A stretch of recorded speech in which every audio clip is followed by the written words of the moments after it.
we are so lucky to be able to have Anne Wallace come here and talk to us. My pleasure. Thanks, Angela.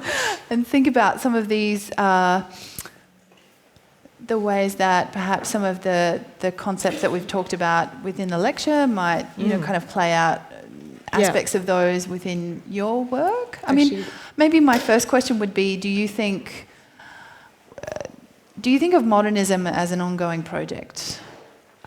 Well, actually, I just want to say I thought your lecture was fantastic. Really reminded me of a lot of things that I've had to think about over the course of my career as an artist, right back to when I was a student.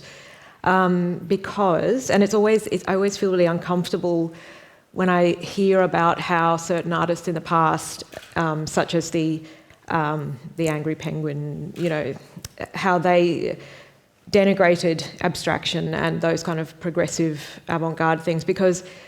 But when I was a young person and wanting to go to art school and wanting to paint, I really wanted to do figurative representational painting, and it was, and I always felt very out of time, because the connection to those art forms that you spoke about still life and history painting and portraiture, there was a sense that you couldn't do that anymore. That those things, almost as if modernism itself was like such a rupture, like the extinction of the dinosaurs. The artists who were happily able to paint within that sort of known world of what art is and what you can make a painting about, was just gone. And yet, in my naivety as a schoolgirl, I suppose, I imagined that somehow I could be in a dialogue, I could continue doing the things that these people many, many centuries ago had done, and I kind of thought I wanted to learn those skills,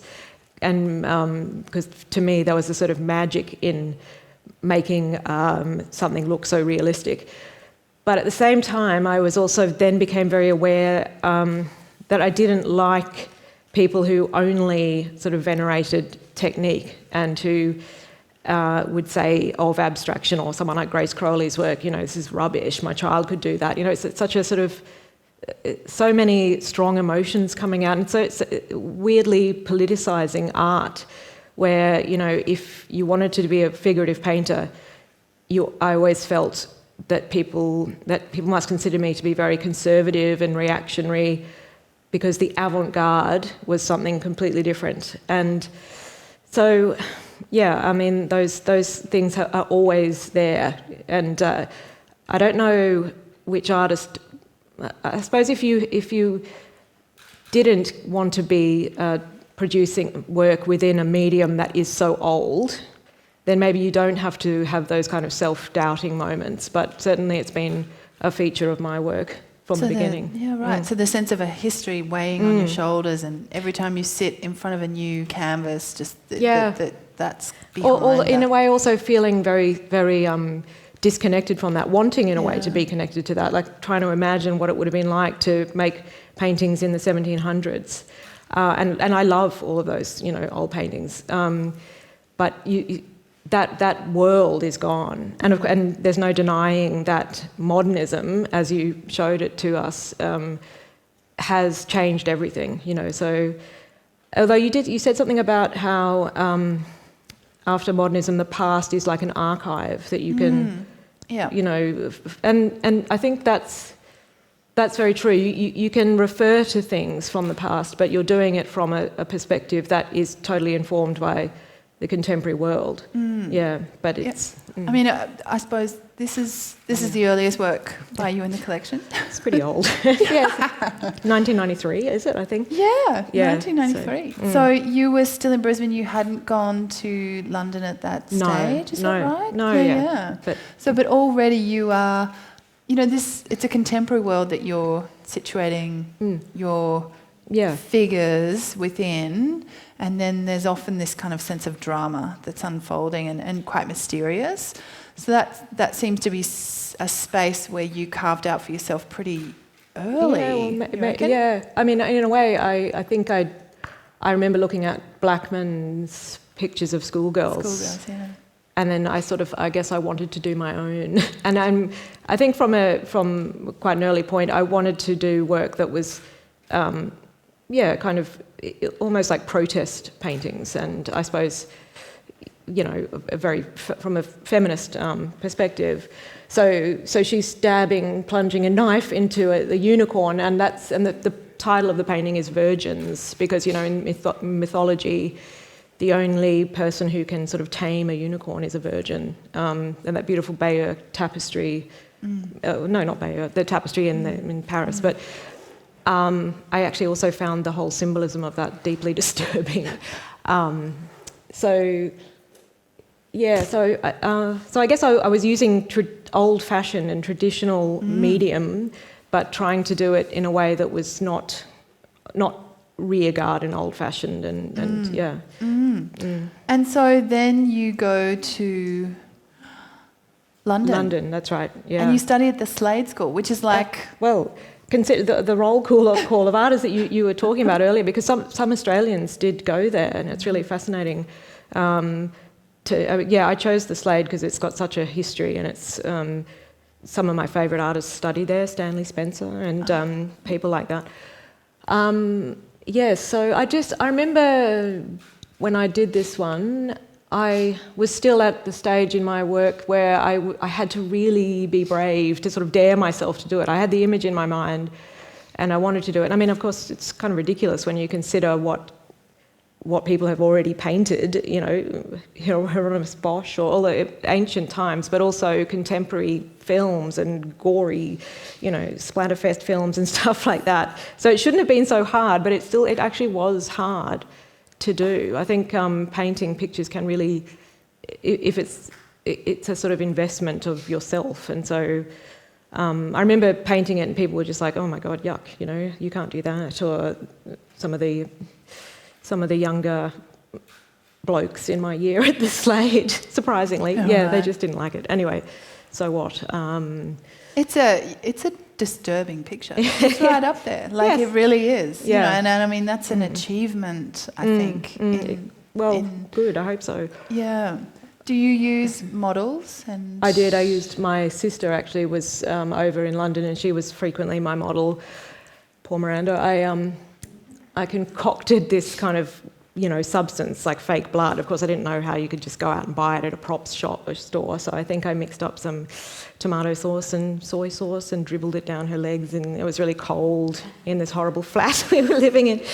So, but I suppose the other thing I tried to do was to make it kind of beautiful at the same time as repellent yet beautiful, and yes, I mean, the idea of a painting being something that could be unsettling and unpleasant is, I guess, that's a modernist thing. I mean, as you spoke about earlier with, who was it you were talking about? And you said somebody who was doing portraiture, but it was still a modernist impulse. Dobell. Yes, the Dobell, of course. The he makes it his own. Yeah.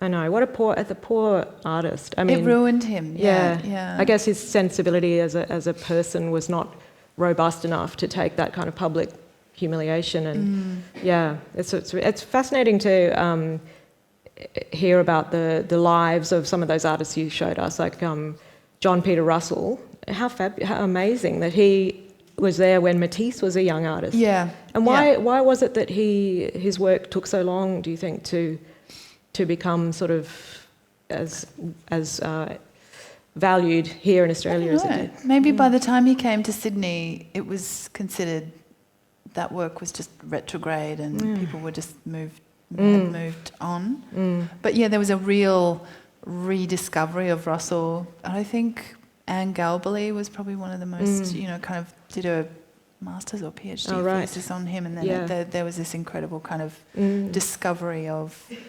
Yeah, because I think he did a portrait. In the middle of it all. He did a portrait of Vincent, which was one of Vincent's favourite paintings. So he's right there in the middle of it.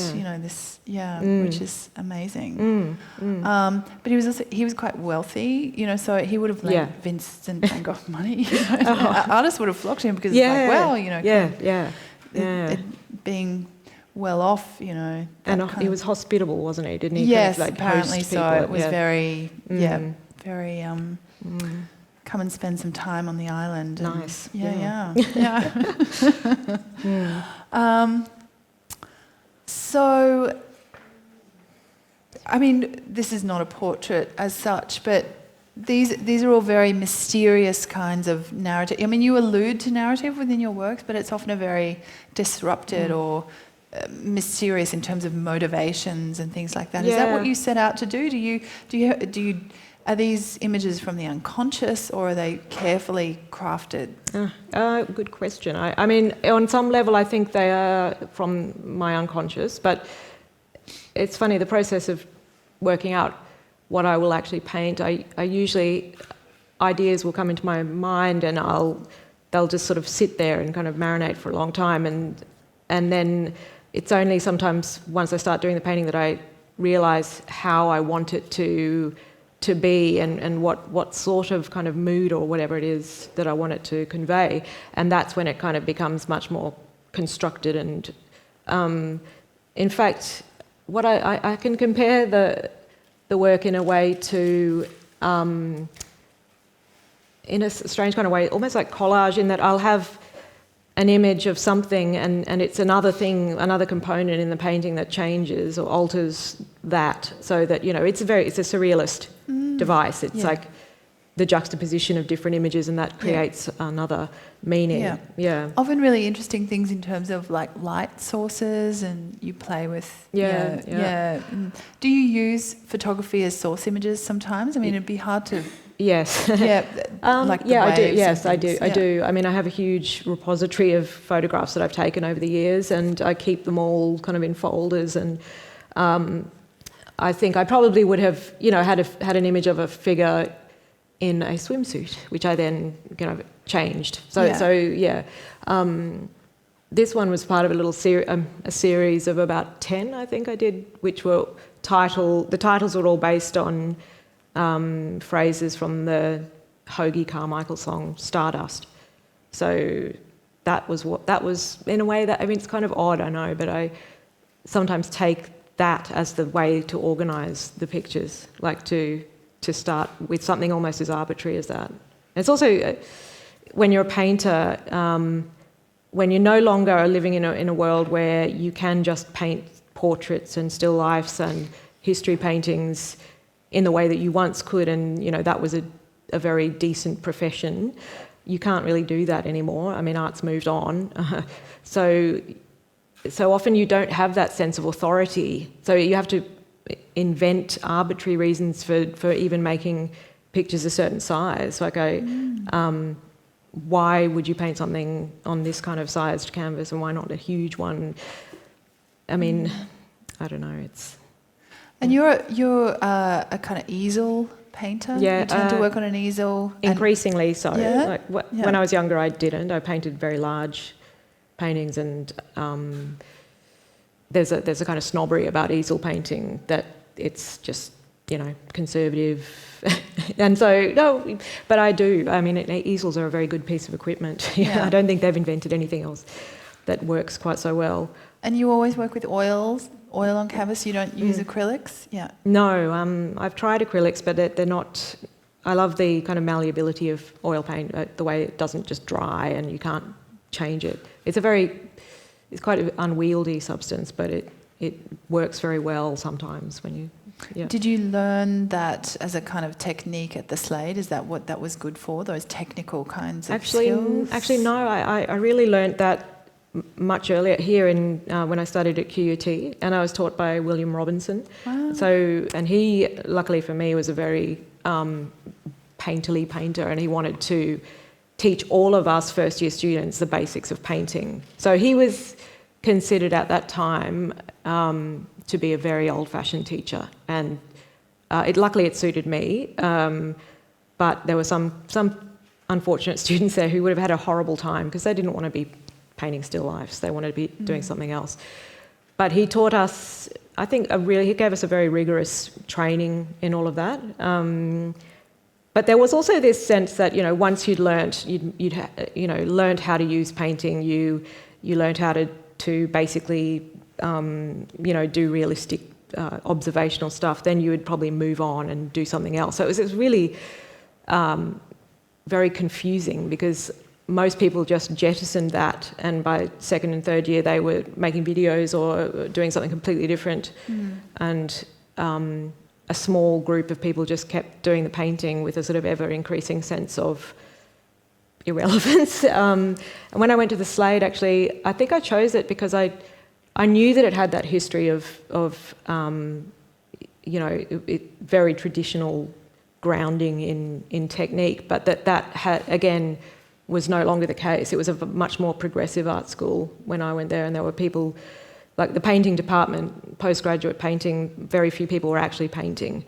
It was, it was interesting, it was good. I sort of preferred that to being in a room full of people who all feel very kind of complacently satisfied about what they're doing, A lot of painters can be like that. They're very sort of anti everything else. So all those modernist versus, the other side of art, they're still very much alive and well, I think. Oh, that's another work from that same series. That's right. Yeah. Yeah, so that's based on... So you've used a lot of architecture within your works as well, interesting, buildings and... True, yes. I did spend some time, I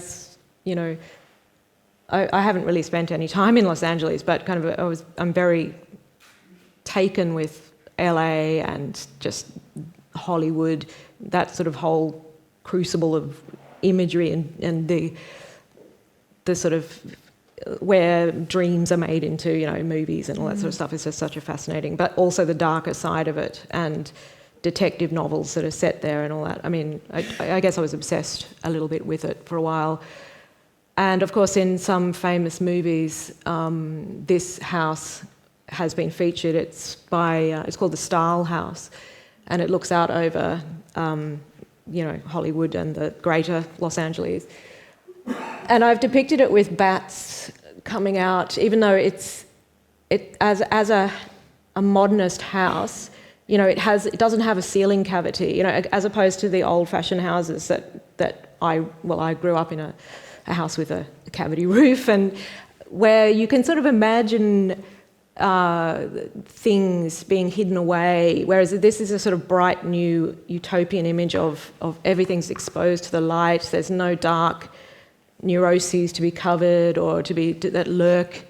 But that's actually not true, of course, is it? Because if you go to these houses, especially now, and a lot of them are looking rather dilapidated, and the world has crept into these beautiful, shiny places. So, yes, neurosis will always come back. And do you always paint in series? Do you paint a show at a time? Kind of, yeah. Although there are sort of overarching things that I keep coming back to, But yeah, I do tend to sort of start and have a group of works in mind, and then try to sort of consolidate that, because within that group, the different images kind of affect each other.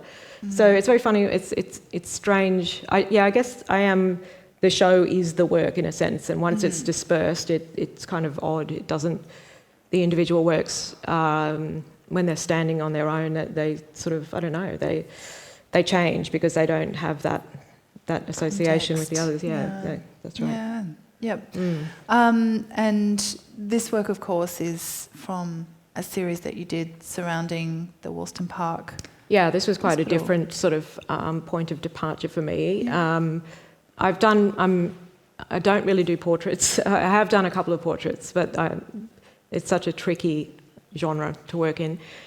But I found out about the lives of some people who had spent time at Wollston Park when they were wards of the state, when they were effectively they were children or young adults, and how terrible that was.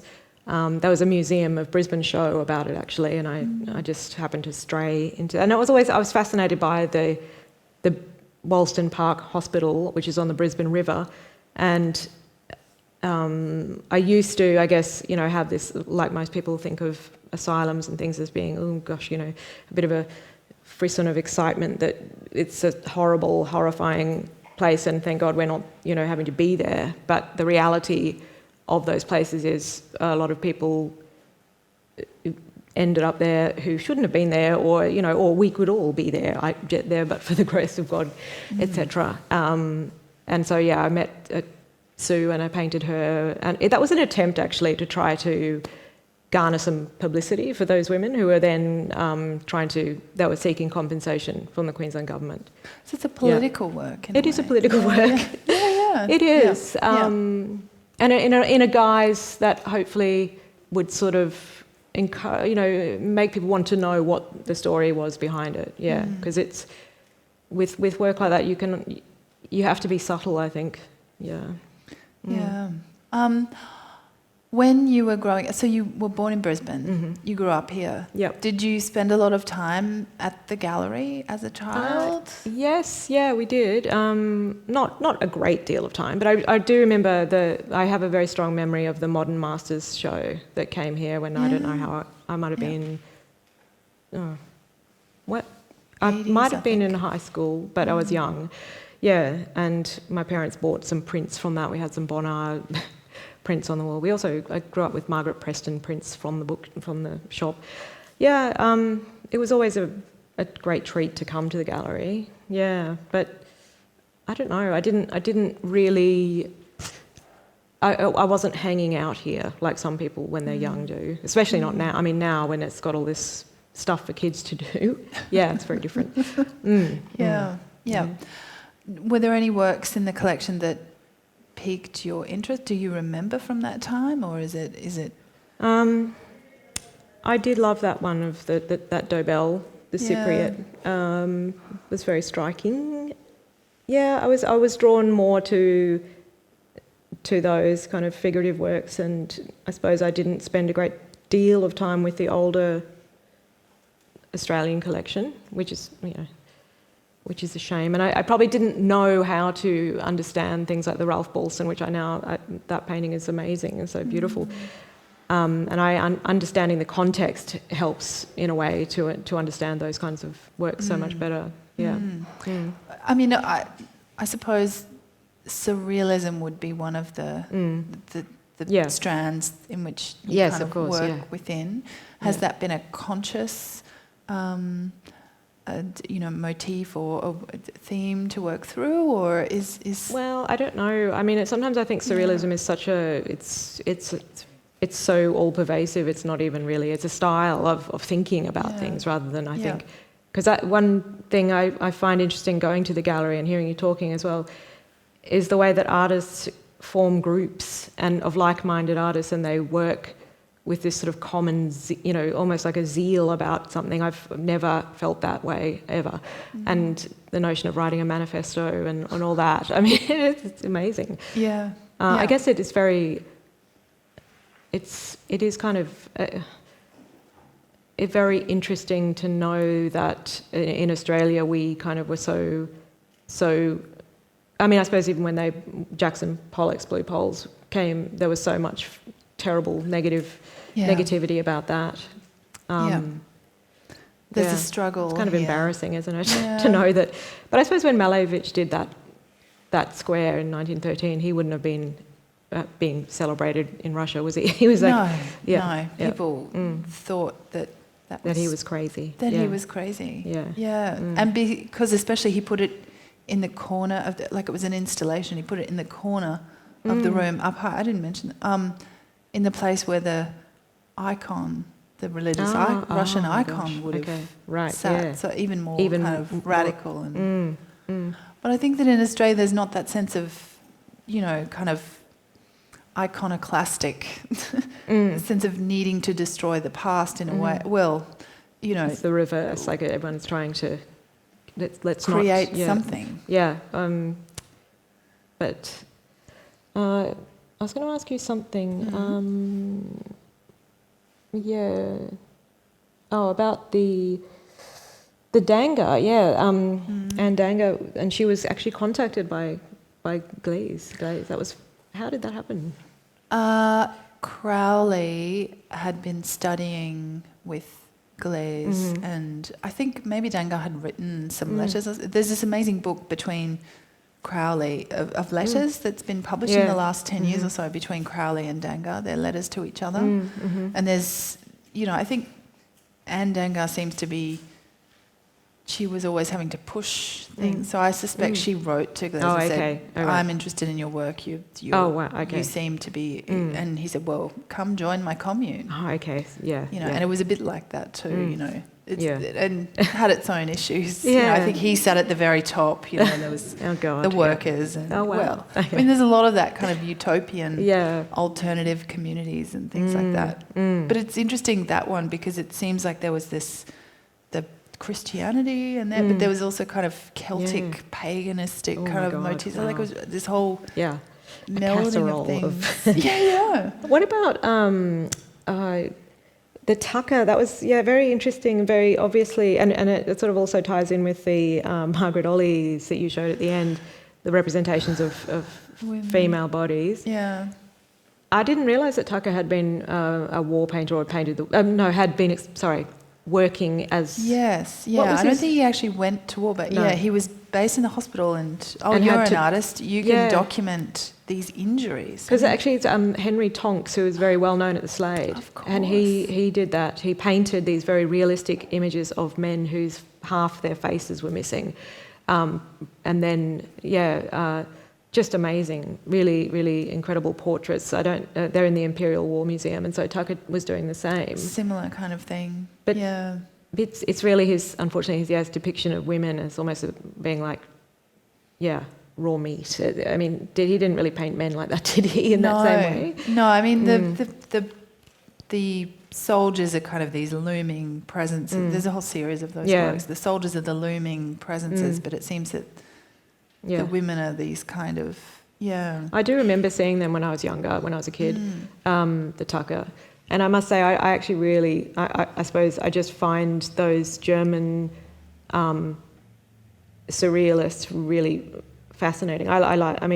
They're depicting things that are so ugly and horrible, like growths and people like that. But they're just as images, they're extremely powerful. Yeah, I mean, of course, the political... I mean, actually, that Tucker is actually horrible. So, but I do quite like the idea of painting still having those recognisable things, or they can communicate to people something. I guess that's just my personal taste. And what? I think that to me, you think of what builds up in your image bank of images that then you then draw upon. It does change your idea of Tucker. And I mean, I suppose we didn't get a chance to go through too much into the body kind of thing, which I'll talk about a bit more next week. But I think that modernism does open up these new questions about idealism of the body or the misogyny, and it lets you ask questions about who is it that's being depicted, what are the narratives that we are alluding to within the works, and that kind of questioning helps us do that. Which is incredibly relevant. And what else are you working on at the moment? At the moment, I'm a bit stretched because I don't have a studio. Like, I've got a garage absolutely full of stuff because I moved house not that long ago, and that has put a spanner in the works as far as what I would like to be doing. I'd like to be doing a lot of actually very large things, but no, it's quite tormenting because I can't do that. And I'm doing things on paper, doing some... Actually, you said Gleason worked every single day. Yeah, I know. There's a huge amount of work. Oh, gosh, wow. Huge amount. Dear, that's going to be a problem for somebody. Although I don't want to... I mean, I certainly am not that productive, but it's important to keep doing something, and even if it's just writing a few notes down so that you don't lose the thread completely. And the show, the big show? That's right, yes, I'm having a retrospective show at QUT, my alma mater, in November of this year. So they're going to bring together, they're sort of trying to find lots of pictures from all over the place. That'll be exciting, or not. It's a bit worrying, but and they're doing a publication which is exciting, so that's great. That's amazing. Great. Well, we all look forward to seeing the show. Thank you. Will you join me in thanking Anne for joining us?